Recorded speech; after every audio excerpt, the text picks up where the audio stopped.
Have you ever been hit by an emotion that's just incredibly intense? Maybe grief or the sudden flash of anger or shame, even fear? Hmm. And your first instinct, like right away, is just to fight it. Push back, try to swim against it. Yeah, absolutely. That urge to make it stop. It's totally natural, right? But it often just leaves you feeling, well, exhausted Yeah. and maybe still overwhelmed. Exactly. And what if there was a different way? Yeah. Something maybe simpler, but definitely counterintuitive. Okay, I'm interested. Well, what's really cool is that the wisdom we're going to get into, it's not like it's brand new, but it's something we seem to need reminding of constantly. Especially when things get tough. Right. Especially then. Our sources today really unpack this powerful metaphor. It's this idea of riding the wave of emotion. Riding a wave, okay. Yeah. It sort of highlights how trying to resist these big internal feelings, it's often just, well, useless, like arguing with the ocean, Yeah, the ocean doesn't really care if you fight it. It doesn't. It just does its thing. And maybe we have an internal rhythm, too, something that can actually guide us through if we let it. That's a really interesting way to think about it.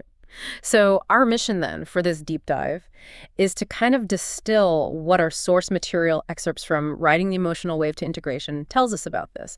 We want to explore how this seemingly simple idea could actually be a shortcut, maybe, a path to feeling clearer, lighter, even stronger. Yeah, even when the emotional waters feel really choppy. Definitely. So yeah, this deep dive will explore what it really means to let emotions, rise up, hit their peak, and then move through you, instead of getting stuck or worse, feeling like you're drowning in them. Right.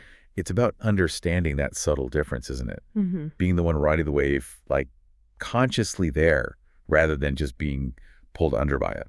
Okay, so let's talk practice. What does this actually mean for us when we're, in it? The core idea, and it feels like a big shift from how we normally react, is that the power isn't in the fighting or avoiding. Right. It's in learning how to, well, surf it, like you said. Exactly. Surf the wave. And the source has this really comforting line, doesn't it? Something like, every wave eventually softens. Yeah, I love that line. It implies this trust, this knowing that it won't last forever. But how do you find that trust? How do you cultivate it when you feel completely swamped by the feeling? That's the million-dollar question, isn't it?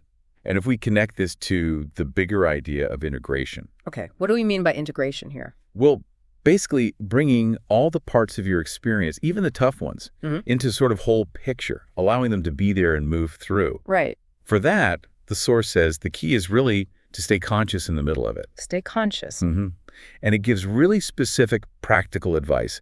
It draws on ideas you see in things like ACT acceptance and commitment therapy. Okay. It says, don't drown in the story. Don't try to fix it or reframe it too fast. Just breathe, feel, allow. Don't drown in the story. That one really jumps out at me because my first move is often to analyze why am I feeling this, replay the whole thing. Yes, that's exactly what it means. Okay, so I am drowning in the story then. Well, yeah, that's the pattern. Yeah. Drowning in the story is when you get lost in the narrative, the mental replay. Yeah. The why this happened, who's to blame, what might happen next, trying to fix the feeling itself by thinking about it. Which usually just makes it feel bigger, doesn't it? Often, yeah.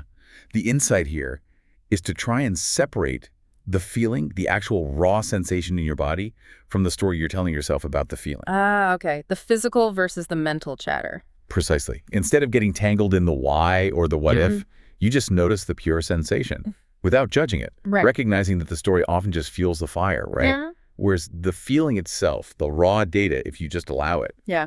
it has a natural course, a beginning, middle, and end. Okay, that makes a lot of sense. And the other part, breathe, feel, allow. It sounds so simple. Maybe too simple. Well, its power is in its simplicity, I think. Let's break it down. Breathe. That's your anchor, right? Sure. Taking some conscious, maybe slower breaths. It actually helps calm your nervous system down, pulls you back from that fight or flight edge.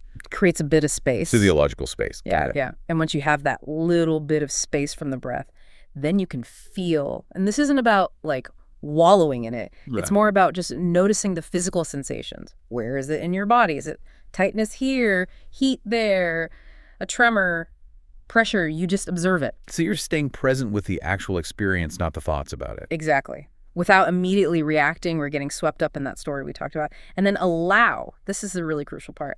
Active acceptance. allowing sounds passive, but you're saying it's active. It is active, yeah. It's letting the sensation just be there without pushing, without fixing, without wishing it away.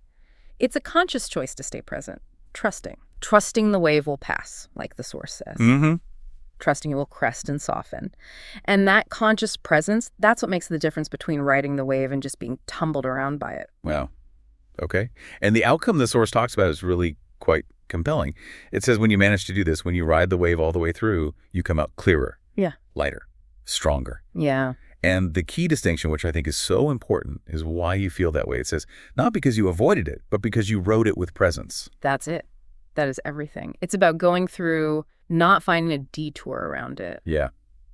Completely reframes the whole struggle. It really does. And maybe this leads to a final thought, something for you, the listener, to perhaps mull over. Okay. How might things change for you if you started approaching these really intense emotions, not as problems that need fixing or enemies you need to fight off, but as these waves, phenomena to just be consciously experienced, to be ridden? How might that shift your whole relationship with your inner world? That's a powerful question. What new insights, or maybe just possibilities, might open up if you really leaned into this practice, just breathing, feeling, and allowing? What could emerge from that space of presence?